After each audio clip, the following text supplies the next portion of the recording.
اعوذ باللہ من الشیطان الرجیم بسم اللہ الرحمن الرحیم السلام علیکم رحمۃ اللہ وبرکاتہ۔ جیسے کہ کل بھی ہم نے سورہ آل عمران کی چند آیتوں کا ترجمہ تفسیر و خلاصہ بیان کیا تھا، جس میں ارشاد ربانی ہو رہا تھا اور جب لیا اللہ نے عہد نبیوں سے کہ جو کچھ میں نے تم کو دیا کتاب اور علم، پھر آئے تمہارے پاس کوئی رسول تصدیق کرنے والا اس کی جو تمہارے پاس ہے، تو اس رسول پر ضرور ایمان لاؤ اور ضرور اس کی مدد کرو گے۔ تو فرمایا کیا تم نے اقرار کیا اس مضمون پر، قبول کیا میرا عہد؟ تو انہوں نے کہا ہم نے اقرار کیا۔ تو فرمایا رب العزت نے اب گواہ رہو، میں بھی تمہارے ساتھ گواہوں میں ہوں اور تم بھی گواہوں میں رہنا۔ آگے ارشاد ربانی ہے فمن تولی بعد ذالک فاولئک هم الفاسقون، پھر جو کوئی پھر جائے اس کے بعد تو وہی لوگ ہیں نافرمان۔ تو اس آیت میں بھی رب العزت بتا رہے ہیں کہ عہد و وفا، عہد و اقرار کیا سب لوگوں نے، انسانوں نے بھی۔ یہاں سب کے بارے میں ذکر آ رہا ہے، صرف پیغمبروں کے نبیوں کے بارے میں نہیں آ رہا، کیونکہ انسان بھی، ہر انسان جب دنیا میں آیا ہے، دنیا میں آنے سے پہلے عالم ارواح میں رب العزت سے عہد و اقرار کرتا ہے، پھر جب وہ بدل جاتا ہے، منہ موڑ لیتا ہے دنیا میں آنے کے بعد، تو اس کے بعد جب منہ پھیر لیتا ہے تو وہ ہو جاتا ہے سرکشوں میں، وہ ہو جاتا ہے پھر نافرمانوں میں، اور وہ اللہ تعالیٰ کی نافرمانی کرنے لگتا ہے۔ آگے ارشاد ربانی ہے افغیر دین اللہ یبغون ولہ الاسلم من فی السماوات والارض طوعا وکرہا والیہ یرجعون، کیا اب کوئی اور دین ڈھونڈتے ہیں اللہ کے دین کے علاوہ، حالانکہ اسی کا فرما بردار ہے جو کچھ بھی آسمانوں میں اور زمین میں ہے، خوشی سے یا لاچارگی سے اسی کی طرف سب کو لوٹ جانا ہے۔ اس آیت میں بتایا جا رہا ہے تو کیا اللہ کے دین کے سوا لوگ جو کوئی اور دین چاہتے ہیں، کوئی اور دین تلاش کر رہے ہیں، تو یہ ایک احمقانہ جستجو ہے۔ جبکہ آپ اپنے آس پاس غور کرو کہ آسمانوں اور زمین میں جو کچھ بھی ہے وہ سب اللہ کے سامنے سر خم ہے، کیے ہوئے ہے، چاہے وہ خوشی سے کیا ہو یا مجبوراً،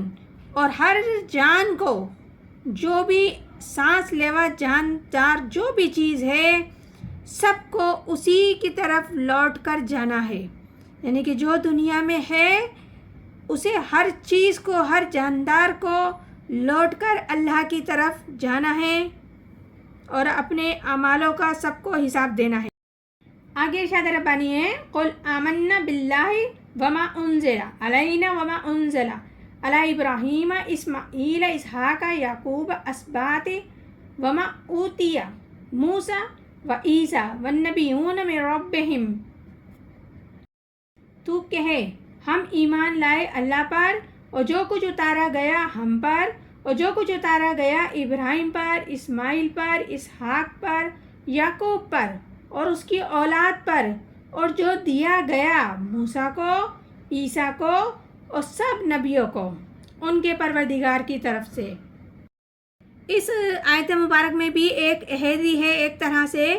جس میں اللہ تعالیٰ فرما رہے ہیں اے محمد صلی اللہ علیہ وآلہ وسلم، آپ کہہ دیجئے کہ ہم ایمان لائے اللہ پر، جو نازل کیا ہم پر، یعنی کہ ہم اللہ پر بھی ایمان لائے اور جو کچھ بھی نازل کیا ہم پر، اور جو کچھ بھی نازل کیا گیا تھا ہم سے پہلے حضرت اسماعیل علیہ السلام پر، حضرت ابراہیم علیہ السلام پر، حضرت اسحاق علیہ السلام پر، حضرت یعقوب علیہ السلام پر اور ان کی اولاد پر، ہم سب چیزوں پر ایمان لاتے ہیں اور یقین کرتے ہیں یہ سب اللہ کی طرف سے ہے۔ اور پھر جو کچھ بھی دیا گیا حضرت موسیٰ علیہ السلام کو، حضرت عیسیٰ علیہ السلام کو اور تمام انبیاء اکرام کو جو دیا گیا ان کے رب کی طرف سے، ہم اس سب پر ایمان لاتے ہیں۔ لا نفرق بین احد منہم ونحن لہ مسلمون، ہم تفریق نہیں کرتے ان میں سے کسی ایک میں بھی، اور ہم اسی کے فرما بردار ہیں۔ تو اس آیت میں بھی یہی بتایا جا رہا ہے کہ ہم ایمان بھی لاتے ہیں ان سب پر، تمام پیغمبروں پر، اور ان کو جو کچھ پروردگار نے عطا فرمایا تھا، اور اب ہم ان میں سے کسی بھی کے درمیان، کسی بھی پیغمبر کے درمیان یا رسول کے درمیان تفریق نہیں کرتے، مطلب کہ فرق نہیں کرتے، اور ہم اللہ تعالیٰ کے فرما بردار ہیں، ہم وہی کریں گے جو رب العزت کا حکم ہے۔ آگے ارشاد ربانی ہے وَمَن يَبْتَغِ غَيْرَ الْإِسْلَامِ دِينًا فَلَن يُقْبَلَ مِنْهُ وَهُوَ فِي الْآخِرَةِ مِنَ الْخَاسِرِينَ، اور جو کوئی طلب کرے سوائے دین اسلام کے کوئی اور دین، تو اس سے ہرگز قبول نہ کیا جائے گا، اور وہ آخرت میں گھاٹے والوں میں سے ہوگا۔ یعنی کہ اس آیت میں بتایا جا رہا ہے کہ جو کوئی بھی دین اسلام کے علاوہ کوئی اور دین اختیار کرے گا، اللہ کو چھوڑ کے کسی اور کو معبود بنائے گا، تو اللہ اسے اس کی جانب سے بالکل بھی قبول نہیں فرمائے گا، اور آخرت میں وہ مکمل طور پر نقصان اٹھائے گا، اور وہ بہت گھاٹے کا سودا کر رہا ہے جو یہ دنیا میں جو کر رہا ہے۔ آگے ارشاد ربانی ہے کیف یہد اللہ قوما کفروا بعد ایمانہم وشہدوا ان الرسول حق وجاءہم البینات واللہ لا یہدی القوم الظالمین۔ کیسے ہدایت دے گا اللہ ایسے لوگوں کو کہ کافر ہو گئے اپنے ایمان لانے کے بعد، اور گواہی دینے کے بعد کہ بے شک رسول سچا ہے، اور اس کے بعد کہ آئے ان کے پاس واضح دلائل، اور اللہ ہدایت نہیں دیتا ظالموں کو۔ یعنی کہ اس آیت میں بھی بتایا جا رہا ہے پروردگار عالم کیسے ہدایت دے گا ان لوگوں کو جو کہ ایمان کے بعد کافر ہو گئے۔ اس بات کا مطلب کہ ان کے دلوں میں ایمان تھا، وہ ایمان لے آئے تھے دل سے، لیکن حقیقت کو مان بھی لیا تھا کیونکہ ان پر حقیقت کھل چکی تھی، اس لیے دل نے قبول کیا، لیکن زبان نے اقرار کیا۔ زبان نے اس لیے انکار کیا کہ اپنی چودراہٹ کی وجہ سے، وہ اپنی چودراہٹ کو بلند و بالا رکھنا چاہتے تھے، وہ کسی کے آگے جھکنا یا اس کی فرما برداری